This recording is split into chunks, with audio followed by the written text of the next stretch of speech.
No primeiro ano do reinado de Ciro, rei da Pérsia, a fim de que se cumprisse a palavra do Senhor falada por Jeremias, o Senhor despertou o coração de Ciro, rei da Pérsia, para redigir uma proclamação e divulgá-la em todo o seu reino nestes termos. Assim diz Ciro, rei da Pérsia: O Senhor, o Deus dos céus, deu-me todos os reinos da terra e designou-me para construir um templo para ele em Jerusalém de Judá. Qualquer do seu povo que esteja entre vocês, que o seu Deus esteja com ele, e que vá a Jerusalém de Judá reconstruir o templo do Senhor, o Deus de Israel, o Deus que em Jerusalém tem a sua morada. E que todo sobrevivente, seja qual for o lugar em que esteja vivendo, receba dos que ali vivem prata, ouro, bens, animais e ofertas voluntárias para o templo de Deus em Jerusalém. Então os líderes das famílias de Judá e de Benjamim, como também os sacerdotes e os levitas, todos aqueles cujo coração Deus despertou, dispuseram-se a ir para Jerusalém e a construir o templo do Senhor. Todos os seus vizinhos os ajudaram, trazendo-lhes utensílios de prata e de ouro, bens, animais e presentes valiosos, além de todas as ofertas voluntárias que fizeram. Além disso, o rei Ciro mandou tirar os utensílios pertencentes ao templo do Senhor, os quais Nabucodonosor tinha levado de Jerusalém e colocado no templo do seu Deus. Ciro, rei da Pérsia, ordenou que fossem tirados pelo tesoureiro Mitredate, que os enumerou e os entregou a Sesbazar, governador de Judá. O total foi o seguinte: 30 tigelas de ouro, 1000 tigelas de prata, 29 panelas de prata, 30 bacias de ouro, 410 bacias de prata de qualidade inferior e 1000 outros objetos. Ao todo foram, na verdade, 5.400 utensílios de ouro e de prata. Sesbazar trouxe tudo isso consigo quando os exilados vieram da Babilônia para Jerusalém. Esta é a lista dos homens da província que Nabucodonosor, rei da Babilônia, tinha levado prisioneiros para a Babilônia. Eles voltaram para Jerusalém e Judá, cada um para a sua própria cidade. Vieram na companhia de Zorobabel, Jesua, Neemias, Seraías, Reelaías, Mardoqueu, Bilsã, Mispar, Bigvai, Reum e Baaná. Esta é a lista dos israelitas. Os descendentes de Parós, 2.172. De Cefatias, 372. De Ara, 775. De Paate-Moabe, por meio da linhagem de Jesua e Joabe, 2.812. De Elão, 1.254. De Zatu, 945. De Zacai, 760. De Bani, 642. De Bebai, 623. De Asgade, 1.222. De Adonicão, 666. De Bigvai, 2.056. De Adim, 454. De Ater, por meio de Ezequias, 98. De Bezai, 323. De Jora, 112.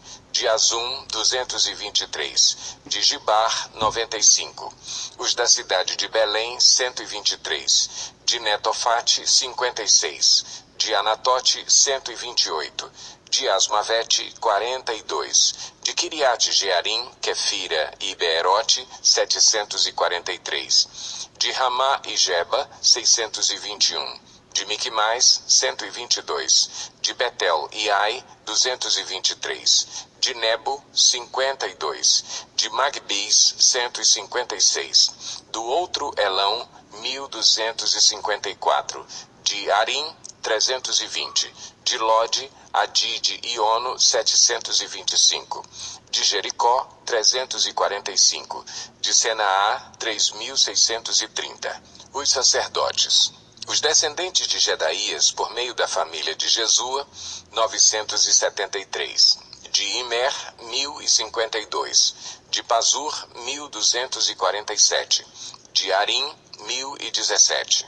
Os levitas, os descendentes de Jesua e de Cadmiel por meio da linhagem de Odavias, 74. Os cantores, os descendentes de Asaf, 128. Os porteiros do templo, os descendentes de Salum, Ater, Talmon, Acube, Atita e Sobai, 139.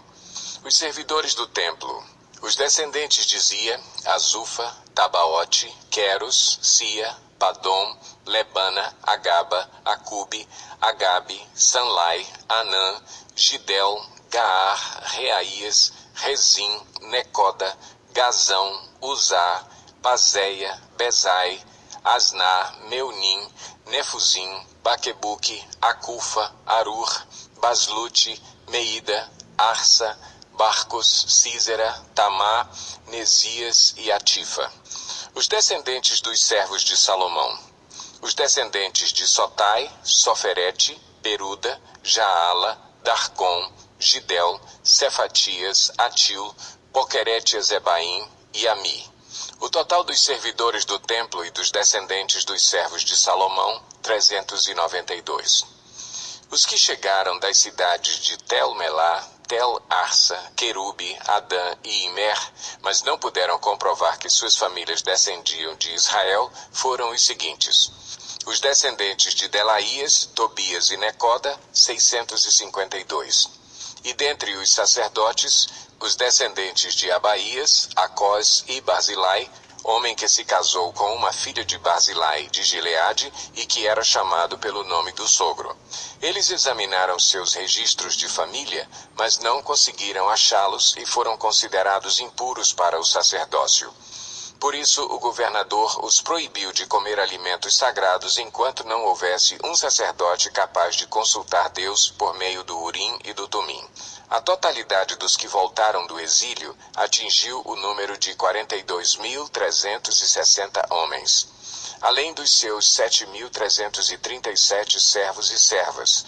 Havia entre eles 200 cantores e cantoras. Possuíam 736 cavalos, 245 mulas, 435 camelos e 6.720 jumentos. Quando chegaram ao templo do Senhor em Jerusalém, alguns dos chefes das famílias deram ofertas voluntárias para a reconstrução do templo de Deus no seu antigo local. De acordo com as suas possibilidades, deram à tesouraria para essa obra 500 quilos de ouro, 3 toneladas de prata e 100 vestes sacerdotais. Os sacerdotes, os levitas, os cantores, os porteiros e os servidores do templo, bem como os demais israelitas, estabeleceram-se em suas cidades de origem. Quando chegou o 7º mês e os israelitas já estavam em suas cidades, o povo se reuniu como um só homem em Jerusalém. Então Jesua, filho de Josadaque, e seus colegas, os sacerdotes, e Zorobabel, filho de Sealtiel, e seus companheiros, começaram a construir o altar de Deus de Israel, para nele sacrificarem holocaustos, conforme o que está escrito na lei de Moisés, homem de Deus. Apesar do receio que tinham dos povos ao redor, construíram o altar sobre a sua base, e nele sacrificaram holocaustos ao Senhor, tanto os sacrifícios da manhã como os da tarde. Depois, de acordo com o que está escrito, celebraram a festa das cabanas, com o número determinado de holocaustos prescritos para cada dia.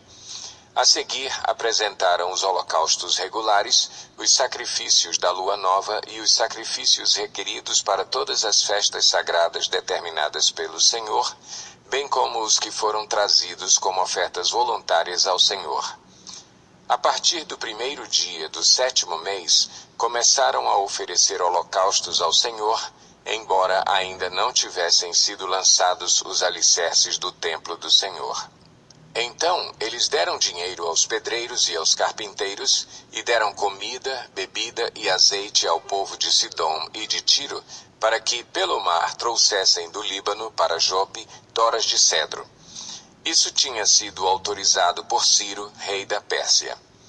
No 2º mês do 2º ano, depois de chegarem ao templo de Deus em Jerusalém, Zorobabel, filho de Sealtiel, Jesua, filho de Josadaque, e o restante dos seus irmãos, os sacerdotes, os levitas e todos os que tinham voltado do cativeiro para Jerusalém, começaram o trabalho, designando levitas de 20 anos para cima para supervisionarem a construção do templo do Senhor.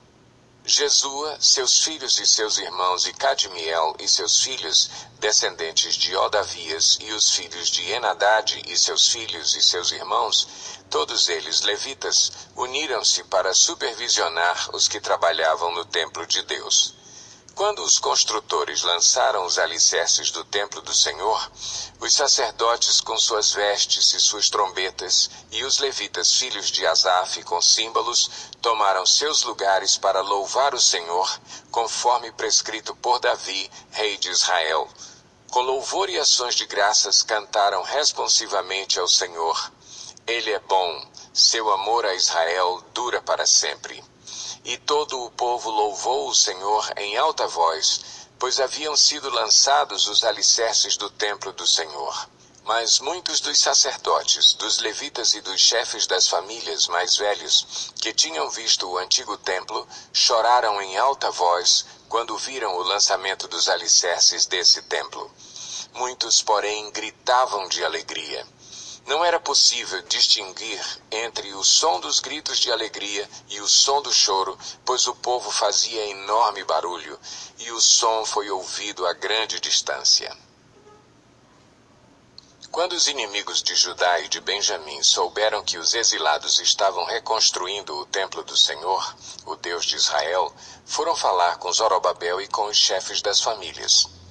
Vamos ajudá-los nessa obra, porque como vocês, nós buscamos o Deus de vocês e temos sacrificado a ele desde a época de Esar-Adom, rei da Assíria, que nos trouxe para cá. Contudo, Zorobabel, Jesua e os demais chefes das famílias de Israel responderam: não compete a vocês a reconstrução do templo de nosso Deus. Somente nós o construiremos para o Senhor, o Deus de Israel, conforme Ciro, o rei da Pérsia, nos ordenou. Então a gente da região começou a desanimar o povo de Judá e a atemorizá-lo para que não continuasse a construção. Pagaram alguns funcionários para que se opusessem ao povo e frustrassem o seu plano. E fizeram isso durante todo o reinado de Ciro até o reinado de Dario, reis da Pérsia. No início do reinado de Xerxes, apresentaram uma acusação contra o povo de Judá e de Jerusalém. E nos dias de Artaxerxes, rei da Pérsia, Bislão, Mitredate, Tabeel e o restante dos seus companheiros escreveram uma carta a Artaxerxes. A carta foi escrita em aramaico com caracteres aramaicos. O comandante Reum e o secretário Sinzai escreveram uma carta contra Jerusalém ao rei Artaxerxes. O comandante Reum e o secretário Sinzai e o restante de seus companheiros, os juízes e os oficiais de Trípoli, da Pérsia, de Ereque e da Babilônia, os elamitas de Suzã e das outras nações que o grande e renomado Assurbanipal deportou e assentou na cidade de Samaria e noutros lugares a oeste do Eufrates, escreveram nos seguintes termos: esta é uma cópia da carta que lhe enviaram. Ao rei Artaxerxes, de seus servos que vivem a oeste do Eufrates. Informamos o rei que os judeus que chegaram a nós da tua parte vieram a Jerusalém e estão reconstruindo aquela cidade rebelde e má. Estão fazendo reparos nos muros e consertando os alicerces. Além disso, é preciso que o rei saiba que, se essa cidade for reconstruída e os seus muros reparados, não mais se pagarão impostos, tributos ou taxas, e as rendas do rei sofrerão prejuízo. Agora, visto que estamos a serviço do palácio e não nos é conveniente ver a desonra do rei, nós lhe enviamos esta mensagem ao rei, a fim de que se faça uma pesquisa nos arquivos de seus antecessores. Nesses arquivos, o rei descobrirá e saberá que essa cidade é uma cidade rebelde, problemática para reis e províncias, um lugar de revoltas desde épocas antigas, motivo pelo qual foi destruída. Informamos ao rei que, se essa cidade for reconstruída e seus muros reparados, nada lhe sobrará a oeste do Eufrates. O rei enviou-lhes a seguinte resposta: ao comandante Reum, ao secretário Sinzai e aos seus demais companheiros que vivem em Samaria e em outras partes a oeste do Eufrates. Saudações de paz. A carta que vocês nos enviaram foi traduzida e lida na minha presença. Sob minhas ordens, fez-se uma pesquisa e descobriu-se que essa cidade tem uma longa história de rebeldia contra os reis e que tem sido um lugar de rebeliões e revoltas. Jerusalém teve reis poderosos que governaram toda a região a oeste do Eufrates, aos quais se pagavam impostos, tributos e taxas. Ordene agora a esses homens que parem a obra, para que essa cidade não seja reconstruída enquanto eu não mandar. Tenham cuidado, não sejam negligentes neste assunto, para que os interesses reais não sofram prejuízo. Lida a cópia da carta do rei Artaxerxes para Reum, para o secretário Sinzai e para os seus companheiros, eles foram depressa a Jerusalém e forçaram os judeus a parar a obra. Assim, a obra do templo de Deus em Jerusalém foi interrompida e ficou parada até o 2º ano do reinado de Dario, rei da Pérsia. Ora, o profeta Ageu e o profeta Zacarias, descendentes de Ido, profetizaram aos judeus de Judá e de Jerusalém, em nome do Deus de Israel que estava sobre eles. Então Zorobabel, filho de Sealtiel, e Jesua, filho de Josadaque, começaram a reconstruir o templo de Deus em Jerusalém. E os profetas de Deus estavam com eles e os ajudavam. Tatenai, governador do território a oeste do Eufrates, Setar-Bozenai e seus companheiros foram logo perguntar a eles: quem os autorizou a reconstruir este templo e estes muros? E como se chamam os homens que estão construindo este edifício? Mas os olhos do seu Deus estavam sobre os líderes dos judeus, e eles não foram impedidos de trabalhar até que um relatório fosse enviado a Dario e dele se recebesse uma ordem oficial a respeito do assunto. Esta é uma cópia da carta que Tatenai, governador do território situado a oeste do Eufrates, Setar-Bozenai e seus companheiros, os oficiais do oeste do Eufrates, enviaram ao rei Dario. O relatório que lhe enviaram dizia o seguinte: ao rei Dario, paz e prosperidade. Informamos ao rei que fomos à província de Judá, ao templo do grande Deus. O povo o está reconstruindo com grandes pedras e já estão fixando as vigas de madeira nas paredes. A obra está sendo executada com diligência e apresentando rápido progresso. Então perguntamos aos líderes: quem os autorizou a reconstruir este templo e estes muros? Também perguntamos os nomes dos líderes deles, para que os registrássemos para a tua informação. Esta é a resposta que nos deram. Somos servos do Deus dos céus e da terra, e estamos reconstruindo o templo edificado há muitos anos, templo que foi construído e terminado por um grande rei de Israel. Mas, visto que os nossos antepassados irritaram o Deus dos céus, ele os entregou nas mãos do babilônio Nabucodonosor, rei da Babilônia, que destruiu este templo e deportou o povo para a Babilônia. Contudo, no seu 1º ano como rei da Babilônia, o rei Ciro emitiu um decreto ordenando a reconstrução desta casa de Deus. Ele até mesmo tirou do templo da Babilônia os utensílios de ouro e de prata da casa de Deus, os quais Nabucodonosor havia tirado do templo de Jerusalém e levado para o templo da Babilônia. O rei Ciro os confiou a um homem chamado Sesbazar, que ele tinha nomeado governador, e lhe disse: leve estes utensílios, coloque-os no templo de Jerusalém e reconstrua a casa de Deus em seu antigo local. Então Sesbazar veio e lançou os alicerces do templo de Deus em Jerusalém. Desde aquele dia o templo tem estado em construção, mas ainda não foi concluído. Agora, se for do agrado do rei, que se faça uma pesquisa nos arquivos reais da Babilônia, para verificar se o rei Ciro de fato emitiu um decreto ordenando a reconstrução da casa de Deus em Jerusalém. Aguardamos do rei a decisão sobre o assunto.